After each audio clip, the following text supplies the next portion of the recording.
तर बघा याच्यामध्ये सुमित ही जी कंपनी आहे तिने एका स्पॅनिश कंपनी बरोबर करार केला होता. महाराष्ट्रामध्ये इमर्जन्सी व्यवस्था ही आपल्याला प्लॅन करायची आहे, एक प्रोजेक्ट करायचा आहे आणि त्या प्रोजेक्टसाठी सुमितला कॉन्ट्रॅक्ट दिलं गेलं. जी स्पेनची कंपनी बँकरप्ट झालेली आहे. फक्त त्यांचं नाव वापरून तिथं करार झाला. आता हे सगळे त्याच्यावरचे फोटो आहेत. आता ह्याच्यानंतर ह्यांनी काय करायला पाहिजे होतं की ह्यांनी प्रोजेक्ट डिझाईन करायला पाहिजे होता आणि प्रोजेक्ट डिझाईन करत असताना मग नंतर टेंडर काढत असताना सुमितला कुठेही अधिकार नव्हता त्या टेंडरमध्ये सहभाग घ्यायचा. कारण की तुम्ही जर प्रोजेक्ट डिझाईन केला असेल तर मग तुम्हाला तिथं अधिकार नव्हता. पण त्याच्यामध्ये जे डॉक्युमेंट्स मी तुम्हाला सांगितलं याचं अॅफिडेव्हिट सुद्धा आहे आणि नोटरी सुद्धा केलेला आहे. ह्याच्या खोलामध्ये आपण जर गेलो तर गव्हर्नमेंटच्या वेबसाईटचे फोटोज आमच्याकडे आहेत. तिथं ज्या लिंक टाकल्या गेल्या, जे टेंडर डॉक्युमेंट टाकलं गेलं त्या टेंडर डॉक्युमेंटला सगळ्यांना एक डिजिटल अड्रेस असतो.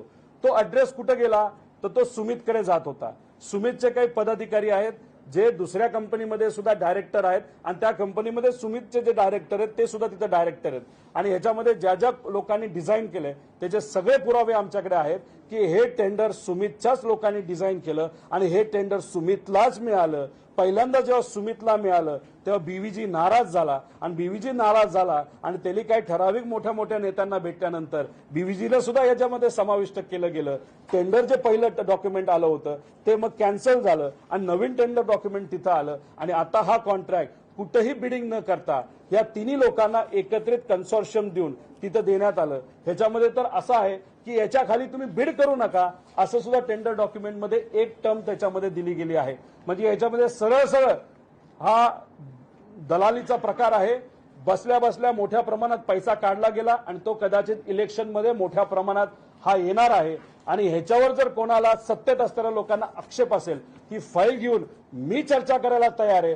तुमच्यात जर हिंमत असेल आणि इथं असणाऱ्या ज्या आरोग्य मंत्र्यांत जर हिंमत असेल तर मी इथं बसतो, तुम्ही इथं बसा आणि मीडियासमोर याच्यावर आपण चर्चा करू. पण आम्ही या भ्रष्टाचार या महाराष्ट्रामध्ये होत असताना कुठेही शांत बसणार नाही. साळुंके नावाचे एक व्यक्ती आहेत, पिंपरी चिंचवडचे ते आहेत, नवीन व्यावसायिक आहेत. सुमित ही कंपनी टॉयलेट धुण्यासाठी फॉर्मेशन तसं जुनं आहे पण ह्या कंपनीला म्हणजे अमित साळुंके म्हणून आहेत ते सीईओ आणि डिरेक्टर आहेत. मुंबईत पिंपरी चिंचवडचे आहेत. त्याच्यामध्ये मी जे डॉक्युमेंट दाखवलं होतं त्यात प्रदीप रेड्डी नावाच्या एका व्यक्तीने सुद्धा डिझाईन केलं होतं. ते एका सिस्टर कंपनीमध्ये डायरेक्टर आहेत. त्याच्यानंतर अजून एक महिलेचं नाव आहे, त्या सुद्धा तिथं काम करतात. त्यामुळे पूर्णपणे पेपर यांनीच सेट केला, यांनीच परीक्षा दिली आणि पास सुद्धा झालं. प्रोजेक्ट डिझाईनचं काम जे दिलं गेलं होतं ते डावोसला दिलं गेलं होतं.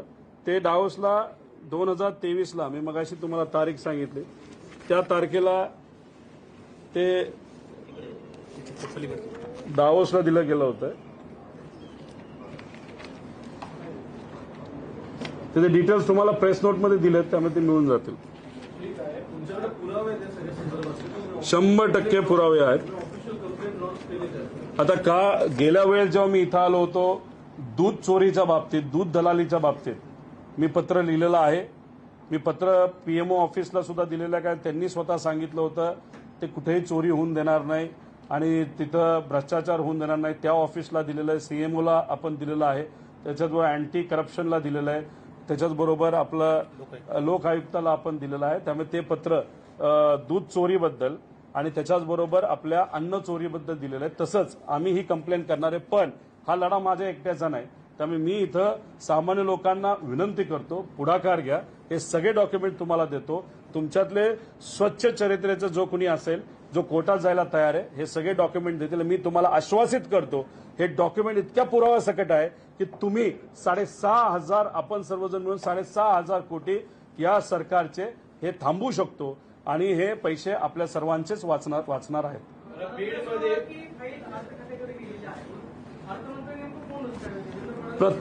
प्रत्येक फाईल ही अर्थमंत्र्यांकडे जाते. जो विषय कोर्टामध्ये गेला होता स्वच्छतेचा हॉस्पिटलच्या 67 कोटीवरनं डायरेक्ट 650 कोटीवर जे आकडा नेला गेला वर्षाला, त्याच्यामध्ये 450 कोटी वर्षाचं भ्रष्टाचार होता. ती सुद्धा फाईल फायनान्स मिनिस्टर साहेबांकडे गेली होती. आता कोर्टाने त्याच्याकडे ताशेरे ओढले ते थांबलं. पण आता टेंडर थांबलं असलं तरी भ्रष्टाचार तर होणार होता, इंटेन्शन होतं. आता ही फाईल सुद्धा फायनान्स मिनिस्टर साहेबांकडे गेली असावी. त्यांनी त्याच्याकडे का दुर्लक्ष केलं हे मला माहित नाही. आणि फायनान्स मिनिस्टरकडेच जाते अशी नाही, सगळ्या फाईल या फायनान्स मिनिस्टर साहेबांकडे पण जातात आणि देवेंद्र फडणवीस साहेबांकडे पण जातात.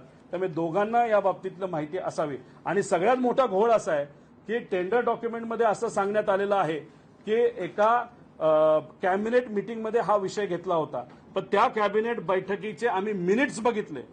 जे काही सरकार जाहीर करतं त्याच्यामध्ये कुठेही या अँब्युलन्सच्या कराराबद्दल, टेंडरबद्दल मेन्शन सुद्धा केलं गेलं नाही. म्हणजे ज्या तारखेचं मेन्शन झालं की कॅबिनेट बैठकमध्ये आम्ही हा मुद्दा घेतला, त्या कॅबिनेट बैठकीच्या MOM मध्ये, मिनिट्स ऑफ मीटिंगमध्ये जे सरकारने जाहीर केलेलं आहे त्याच्यामध्ये याच्याबद्दल कुठेही काहीही लिहिलं गेलं नाही.